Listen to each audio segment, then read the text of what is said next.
The latest iteration of the Teenage Mutant Ninja Turtles hits movie theaters today. Is it a worthwhile entry? Well, movie reviewer, YouTuber, and Ninja Turtle fan Sean Chandler returns to Eyewitness News mornings to talk about the Teenage Mutant Ninja Turtles Mutant Mayhem. Gosh, Sean, that is such the longest title for a movie. Yeah. Well, you got the word mutant in there 2 different times, so it turns into a bit of a tongue tie. It does. Now, you grew up with the Turtle franchise, right? Does it hold up to the original? So I saw the original movie in 1990 when it came out. It's one of my earliest movies of going to the movies. I adore the first 2 movies from the 90s. And this movie is a great new iteration. It's its own thing. It has its own flavor. It very much puts the teenage back into Teenage Mutant Ninja Turtles. They feel like actual young teenagers who are growing up. One of them, their voice hasn't even changed yet. And they're just so charming and fun. And so it's true to the energy and the concept of the Ninja Turtles, but it's a fresh new take on them. It's a coming of age story. It's really funny. You, of course, get a bunch of mutant mayhem, as the title says. I was able to take my whole family to go see it, and all of us, my wife, me, all 3 kids, just had a blast with this film. So, in fact, here's some pictures of you guys with your family all getting a chance to go see it. This is the picture we have for you. I was trying to convince my wife to go see this movie. Do you think somebody who's never grew up with the Turtles will like this?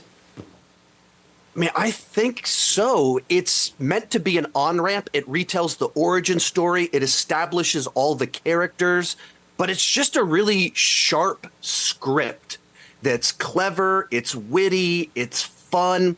There is a little bit of base humor in it. There's like one joke about vomit and some other things like that. So if you're kind of sensitive to body fluid humor. Well, they're teenagers. Of course, that's what you're going to get. Right, and they were created by ooze, which is another running joke in the movie. So like it's got a little bit of that flavor, so that's not going to be for everyone. Let me ask you this. As the Turtle franchise has gone on, in every iteration, I feel like they always focus on like one turtle. Like majority, it's Raphael, which is my favorite. But mine too. This is why we both like turtles. There we go. So do they do that in this one, or is it more team focused? This one, I think it's a bit more Leonardo focused. So he's the leader of the group. And in a lot of the movies, he's kind of put on the back burner. And in this one, because it is kind of this coming of age story where he's put in the leadership position, they kind of explore that idea. If you're a teenager and you're the one that adults trust, the reason an adult trusts you is not the same reason that your peers, your brothers would trust you. And so they kind of play that out a little bit. There's a little bit of a romance kind of going on in the story as they're teenagers kind of discovering their hormones.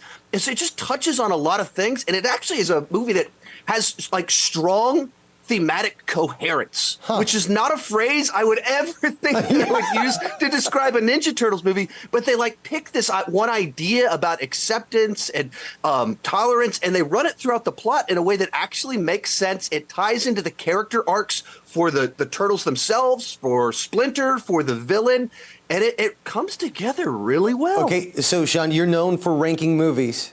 Is this film better than the 1990 live action? Or not? How do you rank it? I don't think I could ever say that because that 1990 film is so formative for me. Yeah. But this is easy number 2.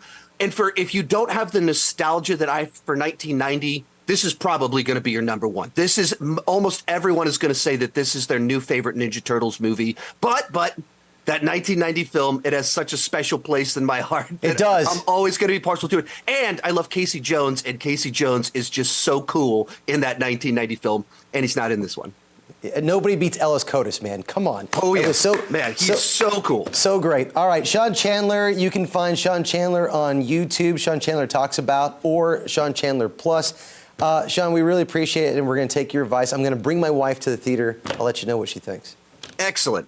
Thanks for having me. All right, man.